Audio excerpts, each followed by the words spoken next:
Assalomu alaykum qadrli futbol muxlislari, futbol sevar do'stlar. Har doimgidek O'zbekiston dunyoda va qit'amizda ro'y berayotgan eng qiziqarli xabarlar bilan Osiyo futbol kanali o'z ishini boshlaydi. Qadrli do'stlar, agar sizga O'zbekiston va umuman dunyo futbol xabarlari qiziq bo'lsa, kanalimizga obuna bo'lishni unutmang. Barchangizni kirib kelgan yangi 2026-yil bilan tabriklaymiz. Eski yilda ushalmagan orzu, niyatlaringiz yangi yilda ushalish tarafdorimiz. Sizlar uchun Osiyo futboli har doim ishlashda davom etadi. Qadrli do'stlar, agar bizni kanalimizda yangi bo'lsangiz obuna bo'lib, bizni roliklarimiz, ma'lumotlarimiz sizga manzur kelsa, like tugmachasini bosishni unutmang.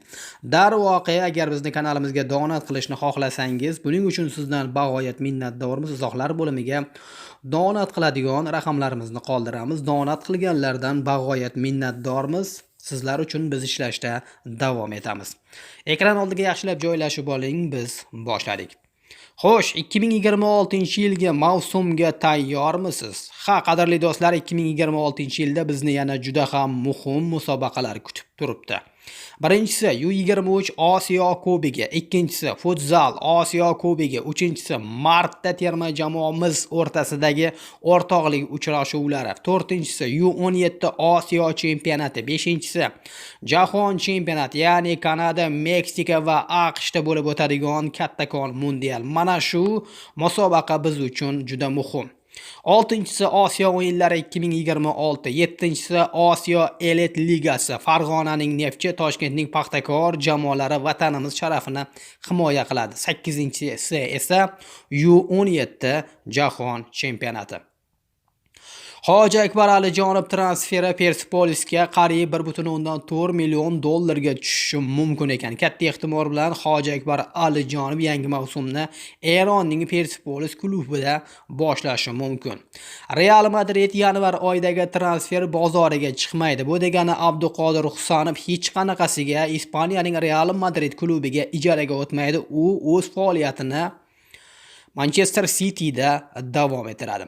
Fabio Cannavaro terma jamoa yig'iniga bir nechta yangi nomlarni jalb qildi. Demak, bular haqida ma'lumot beramiz. Navbahor Namangan futbolchisi Abbos G'ulomov, Andijon futbolchisi Rustam Turdimurodov, Neftchi futbolchisi Sharof Muhiddinov, Alisher Odilov Neftchi futbolchisi katta ehtimol bilan O'zbekiston milliy terma jamoasi yig'iniga jalb etilishi mumkin. Jahon chempionati 2026dagi potensial raqibimiz Kongo milliy terma jamoasi bo'lishi aytilmoqda. Kongo terma jamoasi Afrika saralash bosqichlarida juda yaxshi imkoniyatlarni o'zi uchun yaratib kelmoqda. Joel Kojo Neftchini tark etdi. Qirg'iziston terma jamoasi hujumchisi futbolchining ijara muddati o'z nihoyasiga yetdi va uning huquqlari Eronning Istiqlol klubiga tegishli deydi. Neftchi tarkibida Kojo O'zbekiston chempioni bo'ldi. Farg'ona klubidagi faoliyati davomida 11 o'yinda maydonga tushib 3 ta gol urdi va 3 ta golli uzatmani amalga oshirdi.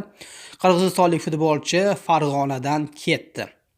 O'zbekiston U21 terma jamoasining U23 Osiyo Kubogida ishtirok etuvchi yakuniy tarkibi ma'lum bo'lgan. Bosh murabbiy Ravshan Haydarov yoshlar o'rtasidagi Osiyo Kubogi uchun yakuniy tarkibni e'lon qildi. Eslatib o'tamiz, jamoamiz turnirdagi ishtirokini 7-yanvar kuni Livanga qarshi o'yin bilan boshlaydi. Erjon Taktayev Andijon jamoasi bilan xayrlashdi. Uning keyingi jamoasi Lokomotiv bo'lishi taxmin qilinmoqda. Fabio Cannavaro 5-mayda O'zbekiston milliy terma jamoasini yig'adi va jahon chempionatiga so'nggi tayyorgarlikni boshlaydi. Terma jamoamiz mundialdagi birinchi o'yinini 17-iyun kuni Kolumbiyaga qarshi o'tkazadi. Bu borada Fabio Cannavaroga va O'zbekiston milliy terma jamoasiga omadlar tilab qolamiz. Qadrli do'stlar, yangi yilda hozircha sizga ataganlarimiz eng muhimlari shulardan iborat. Bizni kanalimizni kuzatishda davom eting. Instagram va Telegram kanallarimizga ham obuna bo'lishni unutmang. Osiyo futboli bilan qoling, biz yana gaplashamiz. Ko'rishguncha salomat bo'ling.